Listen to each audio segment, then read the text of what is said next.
ओम नमः शिवाय।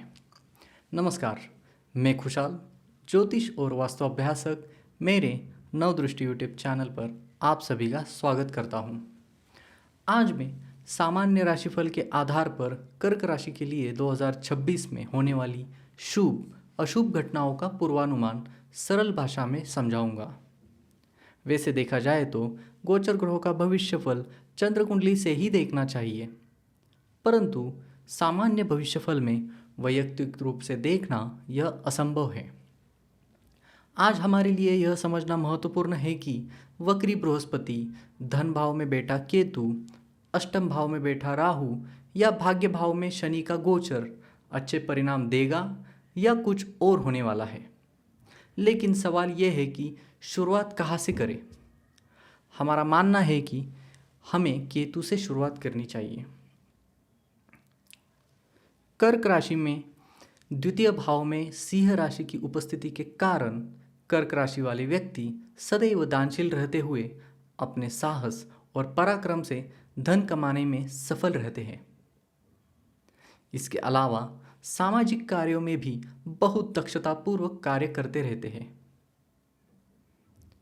द्वितीय भाव में गोचर ग्रह कर रहे केतु के कारण आप अपनी राय या दृष्टिकोण स्पष्ट रूप से व्यक्त कर नहीं पाओगे। आपका इंटरेस्ट आमतौर पर साहित्य लेखन और किताबें इकट्ठा करने में होगा। अगर कोई सिनेमा, डांस या म्यूजिक इंडस्ट्री से जुड़ा है तो उसमें आर्थिक लाभ की संभावना है। अगर आप विवाहित हैं तो कभी कभार आपके जीवन साथी के साथ मतभेद होंगे, क्योंकि इस अवधि में उनकी इच्छाओं को आप समझ नहीं पाओगे। यह बेटा केतु आपको एक कुशल फाइनेंसर जरूर बनाएगा। एक बार आप कुशल हो जाए तो आप अपने पैसों का उचित प्रबंधन कर सकेंगे।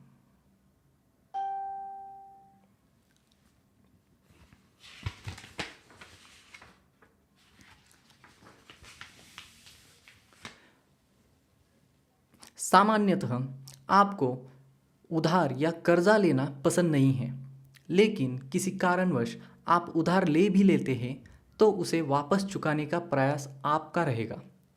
इस अवधि में आप अपने दम पर खूब धन कमाएंगे, लेकिन याद रखें कि कमाया हुआ धन अस्थायी होगा। अष्टम भाव की कुंभ राशि में गोचर कर रहा राहु मित्र क्षेत्र से द्वितीय भाव को पूर्ण दृष्टि से देख रहा है। राहु की यह स्थिति में पेट दर्द की परेशानी दे सकती है।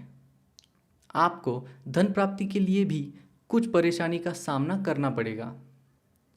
परिवार में सुख व सहयोग की कमी तथा अपने करीबी लोगों से जैसा चाहिए वैसा सम्मान नहीं मिलेगा।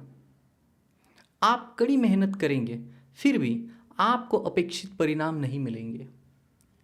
दैनिक जीवन की चिंताओं के साथ साथ अन्य चिंताएं भी आपको परेशान करती रहेगी।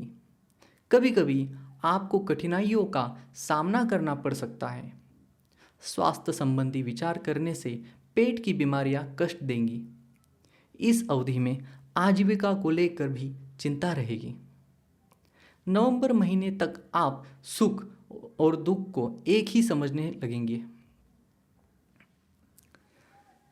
सप्तम भाव का स्वामी होकर शनि भाग्य स्थान में स्थित होने से दाम्पत्य जीवन में आपको सुख एवं सहयोग मिलेगा। घर परिवार में कुछ मिला जुला वातावरण बना रहेगा। आपको समय समय पर अपने ससुराल पक्ष से आर्थिक लाभ या मदद मिलती रहेगी। आपके पिता के लिए यह अच्छा समय नहीं है। इस अवधि में आपकी आय आपके पिता से अधिक होगी। आप धर्म, समाज और दान पर अधिक धन खर्च करेंगे।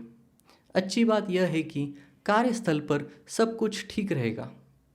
अगर आप नया वाहन खरीदने की योजना बना रहे हैं तो मार्च अप्रैल के महीने में अच्छे अवसर है। मार्च मध्य के बाद कुछ साहस आएगा और मित्र सर्कल भी बढ़ेगा। व्यापार में लाभ मिलने में थोड़ा विलंब होगा, लेकिन अच्छा धन लाभ होगा।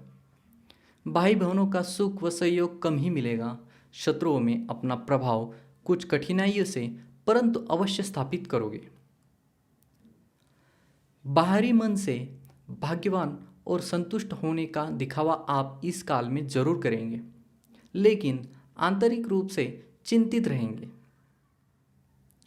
कर्क लग्न में वक्री बृहस्पति 12वें भाव की मिथुन राशि में है। गुरु मई तक बैठा रहेगा। यह गुरु ज़्यादा शुभ फल नहीं देगा। भाग्येश के 12वें भाव में जाने से भाग्यभंग योग बनता है। इसलिए आप शायद ही कभी दूसरों के साथ बहस का शिकार होंगे। इस अवधि के दौरान आपकी आलोचनात्मक लेकिन तीखी जुबान अक्सर परेशानी में डाल सकती है। हालांकि कभी कभी आप दूसरों पर ध्यान देने में धीमे होंगे। चुनौती यह है कि आप दूसरों के साथ बहुत कम समय बिताएंगे, जिससे आपके प्रियजन उपेक्षित महसूस करेंगे। संचार में व्यवधान और गलतफहमियां हो सकती है। शिक्षा और सीखने के नए अवसरों पर पुनर्विचार करने की आवश्यकता हो सकती है। छोटी यात्राओं से परेशानी आ सकती है।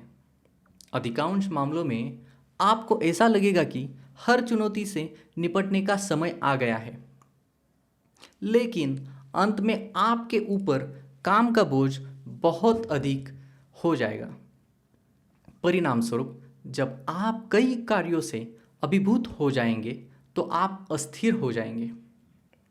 इस अवधि में आपको मई के महीने में अपना भाग्य बढ़ाने के लिए काफ़ी संघर्ष और कठिनाइयों का सामना करना पड़ेगा।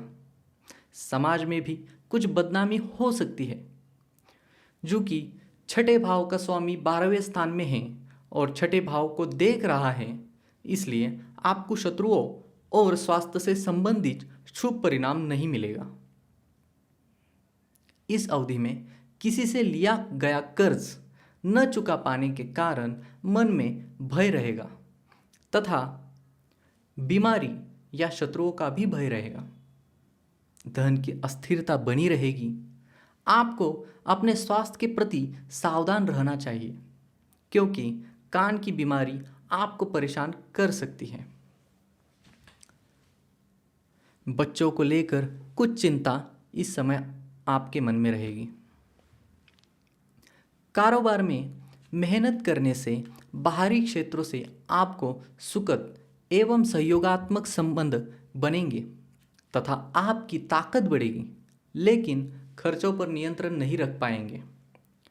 हाँ, लेकिन गरीब मरीज की मदद करने के लिए लागत के बारे में बिल्कुल भी नहीं सोचेंगे। माता से सुख और सहयोग प्राप्त करने में सफल होंगे, जिसमें मकान, जमीन आदि शामिल है। हालांकि इसके लिए आपको कुछ प्रयास करने होंगे। आपको अपनी माता या चाचा से अधिक सुख एवं सहयोग नहीं मिलेगा। आप अपने दैनिक कार्यों में कुछ हद तक अनिच्छुक सफलता प्राप्त करेंगे। कमियों को दूर करने या सहन करने की प्रवृत्ति समाज में एक अलग पहचान बनाएगी। 1 जून को कर्क राशि के प्रथम भाव में गुरु शुभ योग कारक होकर उच्च का होगा। गुरु यहाँ पर षष्ठेश होने से पापी है, लेकिन भाग्येश होने से योग कारक हो जाएगा। यहाँ लग्न में गुरु विशिष्ट योगायोग बना रहा है। कुल दीपक योग, हंस योग और केसरी योग की सृष्टि कर रहा है। उच्च कोटि की उपाधियां जैसे पीएचडी, डीलिट शिक्षा की उपाधि प्राप्ति के लिए किए गए प्रयास सफल होंगे, जिससे आपको बड़े लिखों की आंखों में बड़प्पन मिलेगा और संसार में उच्च कोटि के पुरुष माने जाएंगे। आमतौर पर कर्क राशि वाले ज्ञान और बुद्धि के रूप में कला और कौशल्य से संपन्न व्यक्ति होते हैं। मधुर एवं विनम्र वाणी के जोरों पर आप दूसरों के साथ शिष्टतापूर्वक व्यवहार करेंगे। इस अवधि में आपके पिता का भाग्य भी चमकेगा। आपको अपने परिवार के बुजुर्गों के सहयोग और आशीर्वाद मिलेगा। बच्चे भी आज्ञा का पालन करेंगे। इस दौरान यश व कीर्ति आपके पैर चूमेगी। हाँ, आपको एक बात का ध्यान रखना होगा, क्योंकि जब तक गुरु यहाँ गोचर कर रहा है तब तक आपके गुप्त शत्रु बहुत होंगे। कर्क लग्न में बृहस्पति के बारे में एक अजीब चमत्कार प्रसिद्ध कहावत है। यहाँ बैठे गुरु ने भगवान श्री राम को वनवास दिया था। ऋषि वशिष्ठ कहते हैं, सुख कातिंदाह स्युह भयम। इसका अर्थ है सुखी पराक्रमी या क्रांतिमान होता है, पर इसे भय होता है।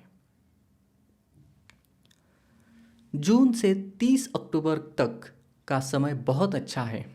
इस दौरान आप कुछ ऐसा करेंगे जिससे आपको वैभवशाली व कीर्ति प्राप्त जीवन राजा जैसा एहसास होगा। अपनी पत्नी से संबंधित समस्याओं का अनुभव होगा। आप अपने शत्रुओं पर विजय एवं प्रभाव प्राप्त करेंगे, लेकिन आपका शरीर, धन, बच्चे आदि से संबंधित कुछ समस्याएं या कठिनाइयां सताते रहेंगी। इस अवधि में आप बड़े धार्मिक आयोजन अवश्य करेंगे तथा दूसरों को भी धार्मिक कार्य करने के लिए प्रोत्साहित करेंगे। आप सबसे भाग्यशाली लोगों में से एक होंगे। 31 अक्टूबर को गुरु दूसरे भाव की सिंह राशि में मित्र क्षेत्री गोचरवश जब आएंगे तभी धन का आगमन होगा। कुटुंब परिवार में सुख और समृद्धि बढ़ेगी। यह गोचरीय गुरु आपको शत्रुओं के विरुद्ध कार्य करने की आवश्यकता पड़ने नहीं देगा। उनके साथ समझौते करते रहते हैं। अविवाहित का विवाह होगा अथवा घर में पुत्र के जन्म का सुख मिलेगा। आपकी प्रसिद्धि बढ़ेगी तथा परोपकार एवं दान पुण्य में आपकी रुचि बढ़ेगी। नकदी, प्रमाण पत्र आदि चल संपत्तियों में वृद्धि होगी। आपके पिता धार्मिक प्रवृत्ति के होंगे और उनके साथ आपके संबंध अच्छे रहेंगे। जो कि बृहस्पति छठे भाव का स्वामी है और भाग्य भाव से छठे स्थान में है, इसलिए आपको इस अवधि में अपने पिता की संपत्ति का लाभ नहीं मिल पाएगा। नवंबर और दिसंबर माह में मुखदोष हो सकता है। उससे आवाज़ अशुद्ध और कठोर हो सकती है। हालांकि आप धर्म और स्वार्थ सिद्धि का साधन मानेंगे और धन के बल पर मान सम्मान, यश आदि प्राप्त करने में सफल होंगे। आप अपने शत्रुओं के बीच अपना प्रभाव स्थापित करेंगे और दैनिक जीवन में इसका उपयोग सहायता के रूप में करेंगे। इतने सारे अनुभव के बाद भी आप अपने दैनिक जीवन के कार्यों में कुछ कमियां, दर्द और असुविधा महसूस करेंगे। आपके मामा, नाना इत्यादि परिजनों का सुख व सहयोग मिलेगा। कर्क राशि वाले व्यक्ति के लिए हमेशा नामाक्षर के तहत कुछ बीमारियों की जानकारी सावधानी के लिए होनी चाहिए, जो मैं आपको आगे बता रहा हूँ। जिनका नामाक्षर हे, हो, हु, हो से है, उनको बुखार और पेट दर्द, तपेदिक, फेफड़ों, पेट और आंतों के रोग, सूखी खांसी, छाती पर गांठ, ये बीमारियां हो सकती हैं। जिनका नामाक्षर डा, डी, डू, डे, डो से है, उनको सारे शरीर में दर्द, विष बाधा, मृत्यु जैसा दर्द, गैस, सांस लेने में कठिनाइयाँ, अपचन, नेफ्राइटिस, आमवाती दर्द, इस तरह की कुछ बीमारियां हो सकती हैं। मैं आगे कुछ उपाय बता रहा हूँ। नियमित रूप से कोई भी एक उपाय श्रद्धा व भक्तिभाव से करने पर दैनिक जीवन में अवश्य लाभ होगा। पहला उपाय, सुबह और शाम को श्री सूक्त का नित्य पाठ करने से केतु के दुष्परिणाम कम होंगे, या फिर राहु कवच का नित्य पाठ करें। दूसरा उपाय, नवरत्न जड़ित श्री यंत्र धारण करने से फलदायी होगा। तीसरा उपाय, अपने गुरु, साधु या पीपल की नित्य सेवा करनी चाहिए। चौथा उपाय, अपने घर का रास्ता साफ और स्वच्छ रखें।